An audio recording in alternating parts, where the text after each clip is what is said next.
Hello guys, mayong hapon sa tanan and sa makausap pa, welcome sa atong page, sa atong YouTube channel, Tambag ni Kuya E. Kunya kung bago pa lang ka sa atong YouTube channel, ayaw kalimot sa pag-like, ayaw kalimot sa pag-subscribe o pag-click sa atong notification bell aron kanunay kang updated sa atong mga videos. Aduna ba kay kaila nga kusog kayo mo angkon nga siya nahigugma daw sa Ginoo apan tagsara kayo magampo o baka tagsara kayo musimba? Orang worst, dili gyud magampo o baka dili musimba kaysa iyang pasangil makaampo raman siya ngadto sa ilaha o baka makaampo ra siya bisan asa siyang dapita?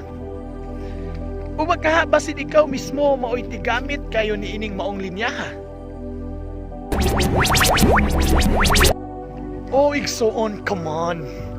Ang gugma mga igsuon, dili puros ra istorya.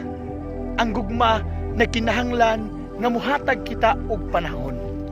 Oo, sakto ang imong nadungog. Na kinahanglan nga muhatag kita og panahon. Dili inap ang pagsigi nimong ingon og I love you Lord apan kuto bra sa word.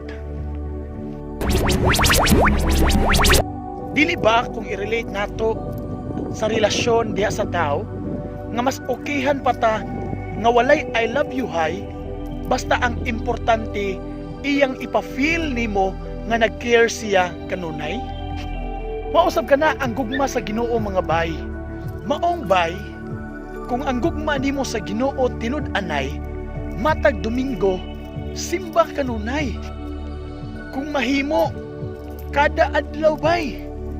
Labi na kung ang parokya, tuol ra sa inyong balay. So, morto bay, ako ang tambag, no? Nga simba kita kanunay. So, daigo na to ang Ginoo, pinaagi sa iyang mga binuhat. Indot kayo ang nature. Indot kayo ang sunset.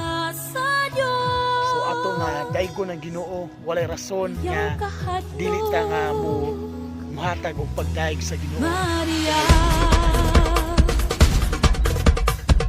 Don't forget to subscribe to YouTube channel Tambag.